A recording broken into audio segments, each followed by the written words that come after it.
को देना चाहिए। मैं इस पक्ष में हूं, मात्रा में आपके सभी दर्शकों को और पूरे देश पूरा को देना चाहिए। अब देखिए, अभी मैं सुन रहा था कि कौन गुनहगार है, जब ट्रायल होगा तब पकड़ में आएगा। अरे भाई साहब, मैं ये पूछना चाहता हूं बहुत विनम्रता से कि सीमावर्ती क्षेत्र बलरामपुर, सिद्धार्थनगर, श्रावस्ती, बहराइच, लखीमपुर खीरी और पीलीभीत के अंदर जिस प्रकार से 13,000 से ज्यादा मदरसों में आप 35 करोड़ दिखा रहे हैं, मेरे पास जो डेटा है उसमें 58 करोड़ के आसपास की अभी जो है वो जांच के अंदर दायरे में आ गए हैं मदरसे। और मैं पूछना चाहता हूं, 2-3 मैं मदरसों का नाम ले रहा हूं एजेंसियों के। जो अब्दुल सलाह मंडल जो अरेस्ट हुआ, क्या उसके विषय में ये कुछ बोलेंगे?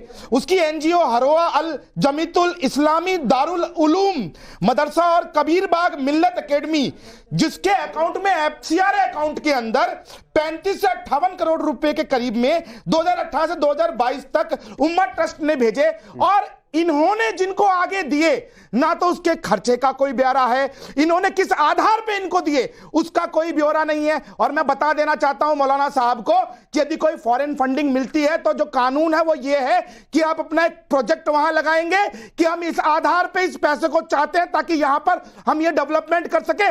ना तो वो कोई प्रोजेक्ट मिला, ना उस पैसे को कहां खर्चा किया गया वो पता, और किसने उसे अप्रूव्ड किया ये भी नहीं पता है। तो मैं बहुत महत्वपूर्ण बात आपको कहना चाहता हूं राकेश भाई, देखिए सुनिए, ये यहां बैठकर इधर की उधर की बात करेंगे। मैं ये पूछना चाहता हूं इनके मुंह से क्यों नहीं निकल रहा, उम्मा जो ट्रस्ट है उसने जो पैसा दिया है वो इलीगल कारणों से इलीगल कार्यवाही करने के लिए दिया। हाजी खान जी, जो सवाल सूर्या मैथिल उठा रहे हैं, आप परमिशन लेंगे नहीं संचालन के लिए?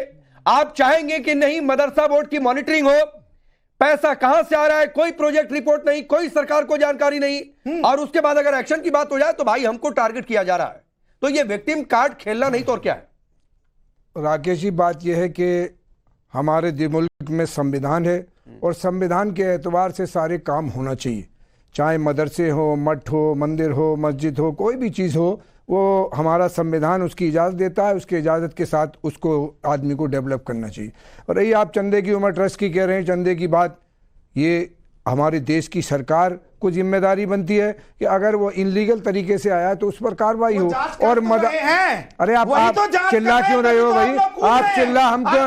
अरे कूदने लगे आप, गंदगी कूदने लगे। प्रोजेक्ट की रिपोर्ट को लगाए, यदि वो पैसा वहां आया और वहां की डेमोग्राफी चेंज करने के लिए, धर्मांतरण करने के लिए, लव जिहाद फैलाने के लिए, इल्लीगल ट्रैफिक,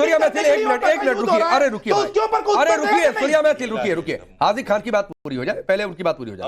मैं ये कह रहा हूं कि हमारे मुल्क में खाली मदारिस ही नहीं है, और ये मदारिस वो मदारिस है हिंदुस्तान में जो मदारिस हैं बड़े, इन्होंने इस देश की आजादी की लड़ाई में अपनी पूरी हिस्सेदारी दी है। प्लीज सुनिए, देश को बनाने में, देश को आगे जाने में उनकी हिस्सेदारी। नहीं, जो इलीगल है उसको इस देश के स्वतंत्रता संग्राम से मत जोड़िए भाई, मुझे पूरा सम्मान है उनके कानून। इस देश में बिना धर्म देखे हिंदू मुसलमान सभी धर्मों के लोगों ने देश की स्वतंत्रता में योगदान दिया, अपना खून बहाया, कुर्बानी दी, और मदरसों का भी योगदान रहा, लेकिन इन इलीगल मदरसों को मत जोड़िए। नहीं प्लीज, देश का लूटने वाले जो इलीगल मदरसे हैं उनको मत जोड़िए इससे। एकदम हाजी खान जी, जो इलीगल है उसको मत जोड़िए इससे। उनका जो इलीगल है उनका इस देश की स्वतंत्रता संग्राम में कोई योगदान नहीं है। मौलाना रशीदी साहब ने भी कह दिया, मैंने भी कह दिया, आप सुनना नहीं चाहते, आपके अंदर मैं बिल्कुल सुनना चाहता हूं, मैं बिल्कुल सुनना चाहता हूं, लेकिन आप जनरलाइज कर रहे थे। आप क्या चाहते हो? हाजी खान जी, आप जनरलाइज कर रहे थे, जनरलाइज मत करिए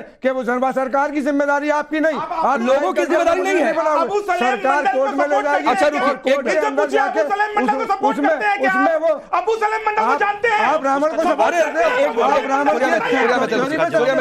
अरे रशीदी साहब सुनिए ना, उनका वकील मत बनिए, उनको कब चुप होना है कब बोलना है उनको पता है, उनको मत सिखाइए भाई, उनको मत सिखाइए, वो चुप हो जाएंगे। सवाल करेंगे उसका जवाब उनको क्यों सिखा रहे हैं आप? उनके क्यों कर रहे हैं?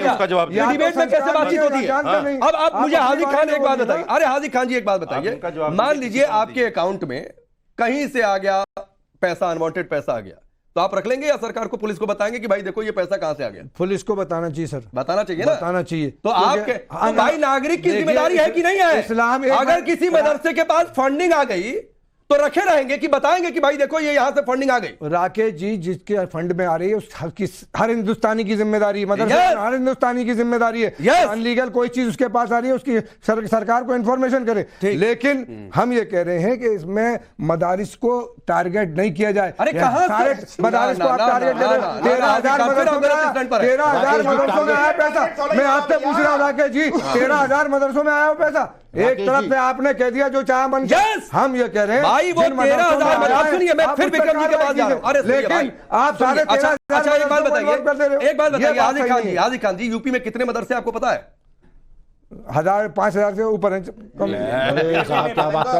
अरे आप बताइए रशीदी साहब, आपको पता है यूपी में कितने मदरसे हैं?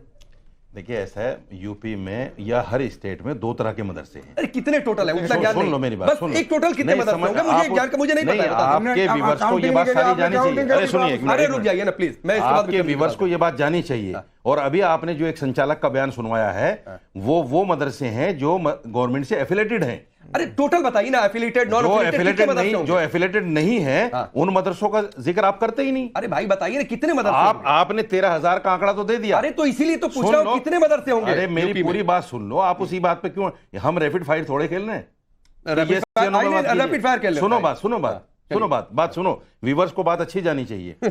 आप सिर्फ पहले ये खुलासा कीजिए कि ये जो 13,000 मदरसे हैं ये एफिलेटेड वाले हैं या नॉन एफिलेटेड वाले हैं, ये तो खुलासा कीजिए आप। अच्छा। आपको तो ये भी नहीं पता? तो नहीं, अगर पता है? एफिलिएटेड है तो पहले आपको पता है? अरे 13,000 आपको कौन सी यही नहीं कैटेगरी पता? के हैं? अरे भाई ये सीधी सी बात है कि आपको पता नॉन है? एफिलिएटेड। अरे भाई रशीदी साहब, कॉमन सेंस की बात है, एफिलिएटेड होते तो इनका भाई खाता सरकार के पास होता। हाय ये आपको पता है? तो आपको नहीं पता। चलिए पांडे साहब, यही अरे तो आपको यही नहीं पता है कि यूपी में मदरसे कितने यही हैं? तो आपको नहीं पता। रशीदी साहब, अब क्या बताऊं? विक्रम सिंह जी, अब क्या बताऊं? यूपी में एक जानकारी है कि करीब 25,000 के आसपास मदरसे हैं।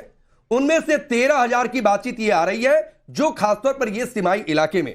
अब इनको मदरसों की संख्या पता नहीं है पूरी, 13,000 की बातचीत हो रही है। तो भाई 13,000 को छोड़ा भी तो इसीलिए क्योंकि वो ठीक है। हम आपको एग्जाम देने आए हैं कि संख्या कितनी है? नहीं, जिसके हमारे पास लिस्ट है मदरसों जिसके हक की आवाज बुलंद करे रशीदी साहब, वो आंकड़ा आपके पास होना चाहिए। और ये कहने से पहले कि मुसलमानों को टारगेट किया जा रहा है, आपको पता होना चाहिए कि बाकी 13,000 एक मिनट, आप बता दीजिए कितने मदरसे हैं? अब रुकिए, मैंने बोला था करीब 25,000 के आसपास। कितने? 25,000 के आसपास। 16,300 तो एफिलिएटेड मदरसे हैं। अरे भाई जो गवर्नमेंट के अकाउंट में है।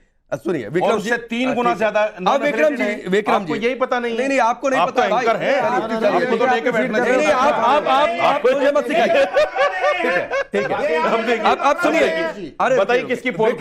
विक्रम जी पोल आपकी खुल रही है, पोल आपकी खुल रही है। आपको नहीं पता है कि जिसकी हक की आवाज बुलंद कर रहे हैं उसी के बारे में आपको नहीं पता है। 16,300 तो एफिलिएटेड अब चलिए, अब विक्रम सिंह जी जानते हैं। विक्रम सिंह जी, यूपी में जितने मदरसे हैं उससे काफी कम तादाद है जिनको इल्लीगल बताया जा रहा है।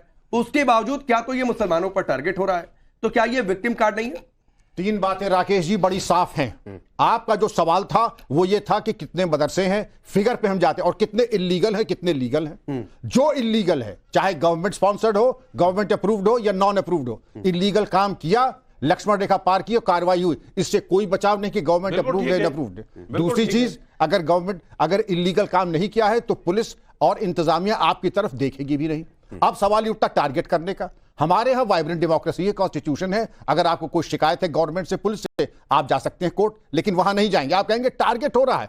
आपने तब नहीं सोचा कि इसके नतीजे क्या होंगे जब इलीगल। जी हाँ विक्रम सिंह जी, मैंने तो नहीं बोला टारगेट मुसलमान हो रहा है। और देखो टैगलाइन क्या चल रही है, टारगेट पर मुसलमान, मेरे नाम के साथ, मेरी तस्वीर हटा दीजिए भाई। मैं तो नहीं कर रहा हूं। तो ठीक है, आप बोल दीजिए कि आपका वर्जन नहीं है। ये भ्रम फैलाते हैं आप व्यूअर्स को। ये भ्रम फैलाते हैं व्यूअर्स को टारगेट किया जा रहा है। ये गलत मैसेज देते हैं आप लोगों को। ये गलत मैसेज देते हैं आप लोगों को। मुसलमान टारगेट है। ये पोल खुलना चाहिए। आप अपनी